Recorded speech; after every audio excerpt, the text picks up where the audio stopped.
Lagu My Way mengiringi video narasi kali ini. And now the end is near, and so I face the final curtain.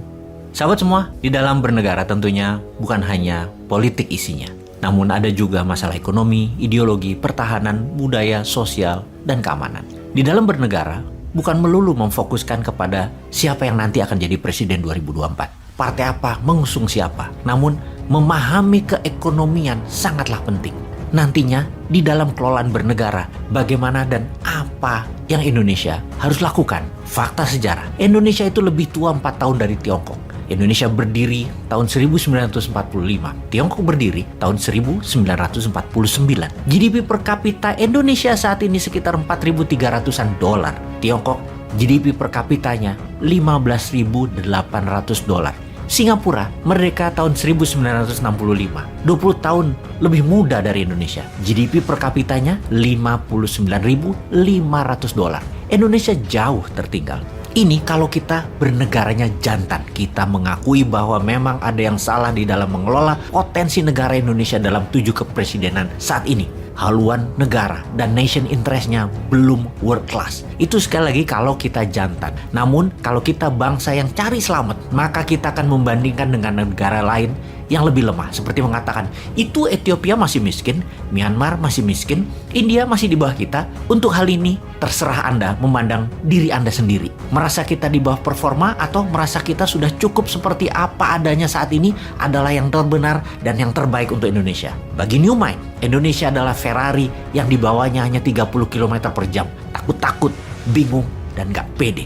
Jadi untuk membuat kita pede, kita mempelajari tentang geoekonomi, mempelajari bernegara dari sisi ekonomi. Kita ke tahun 1080-an sekarang. Masa kejayaannya Mas Boy, lintas melawai, breakdance, musik punk, rambut punk, jazz over shoulder, Walkman, kaset, dan lain sebagainya. Culture pop dan ledakan teknologi baru terjadi di Indonesia dan pastinya terjadi di seluruh dunia. Keceriaan di sisi lainnya ada kegelapan ternyata. Di sisi Amerika Latin, di tahun 80-an adalah tahun bencana. Bahkan Amerika Latin menyebutnya dekade 80-an tersebut sebagai the lost decade. Mengapa? Karena mereka menghadapi masalah financial turmoil, masalah keuangan yang parah. Debt typhoon atau badai hutang menghantam ekonomi Amerika Latin yang dikarenakan di tahun 80-an tersebut ada 2 kali kenaikan harga minyak bumi, oil price shock, yang membuat banyak negara Amerika Latin menjadi defisit neraca perdagangannya. Meksiko adalah negara pertama yang tumbang, mengatakan dirinya bangkrut di tahun 1982, menyatakan negaranya tidak mampu membayar hutang. Ternyata membuat efek domino di berbagai negara Amerika Latin yang juga memiliki hutang negara yang sangat besar. Kemudian Brasil menyatakan dirinya bangkrut. Kemudian Chile, Argentina, Kolombia, Venezuela satu persatu ambruk seperti domino. Mereka menghadapi resesi yang dalam, hutang yang menggunung, inflasi yang tinggi, pengangguran meningkat tajam, dan ekonomi yang lambat tumbuhnya bahkan tidak tumbuh. Kita fast forward 3 dekade kemudian. Masa kini, apakah sejarah akan berulang? Kita melihat negara sekitar dunia kita sekarang ini, negara berkembang saat ini banyak yang sedang berjuang berat menghadapi sovereign debt atau krisis menghadapi hutang negara. Salah satunya adalah Sri Lanka.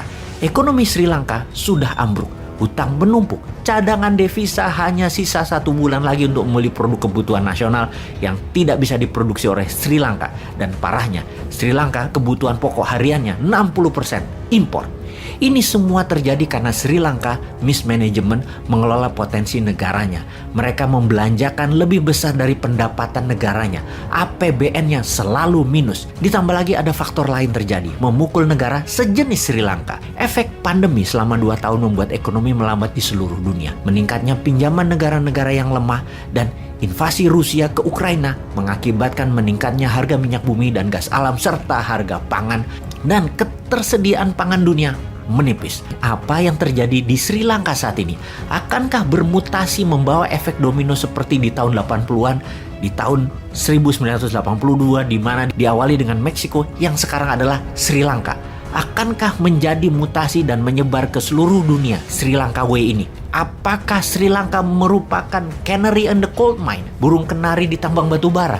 Ini adalah kalimat idiom yang artinya early warning atau peringatan awal akan tanda bahaya. Burung kenari adalah burung yang sering berbunyi di awal tambang batu bara dieksplor yang menandakan kemungkinan bahaya efek sulfur dan kerusakan lingkungan karena batu bara tersebut. Kita ke 9 hari sebelum Rusia menyerbu Ukraina, yaitu tanggal 15 Februari 2022, di mana World Bank memperingati dunia bahwa hutang negara-negara berkembang dalam kondisi krisis karena efek pandemi dan slowdown ekonomi. World Bank menyebutkan 70 negara yang berpotensi menjadi negara paria, negara setengah gagal bayar hutang. 70 negara low income country. Total beban bunganya saja terakumulasi hampir 1.000 billion dolar di tahun 2022 ini. Yang dalam 9 hari setelah pengumuman tersebut, Rusia serang Ukraina yang menyebabkan harga minyak naik. Jaringan distribusi dunia terganggu, harga pangan meningkat, dan ketersediaan pangan terbatas. Hal ini semua membuat analis perekonomian sulit melihat sisi terang ekonomi di tahun 2022 ini. Di bulan Maret, kembali PBB mengumumkan ada 107 negara yang kena imbas salah satu dari 3 masalah dunia. Apa saja 3 masalah dunia tersebut? 1. Kenaikan harga pangan. 2. Kenaikan harga energi. Dan ketiga, kondisi perekonomian dalam negeri yang berat seperti inflasi meningkat, banyaknya pengangguran, dan lain sebagainya. Dari 107 negara yang bermasalah tersebut, mereka mewakili 1,7 miliar manusia alias 20% populasi dunia. Dari 107 negara yang kena pengaruh satu di antara 3 masalah, ada yang menarik. Ada 69 negara di dalamnya yang menghadapi ketiga masalah tersebut sekaligus, yaitu masalah pangan, masalah energi, dan masalah keuangan. Jadi 69 negara tersebut bisa seperti Sri Lanka, yaitu 25 negara ada di Afrika, 25 negara ada di Asia Pasifik, dan 19 negara di Amerika Latin.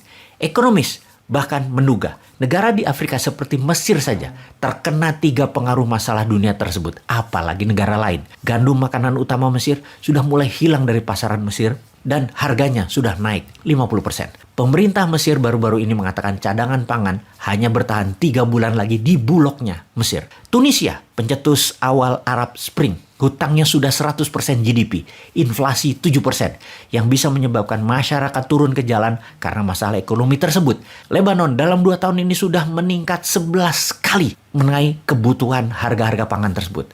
Kemudian mata uang Lebanon, pound, turun nilainya hingga tinggal 10% dan hutang negara tersebut 360% dari GDP. Parahnya lagi, Lebanon pengimpor gandum 80% dari Ukraina yang sekarang nol. Tidak ada supply lagi, Lebanon sudah kekurangan pangan. Cerita tadi akan terus panjang, data akan terus bertambah. Namun, moral of the story-nya, apakah Indonesia melihat peluang di sini? Apakah kita bisa menjadi negara global player? Apakah kita masuk negara yang bermasalah sebentar lagi? Anda yang bisa menjawab itu semua, sahabat.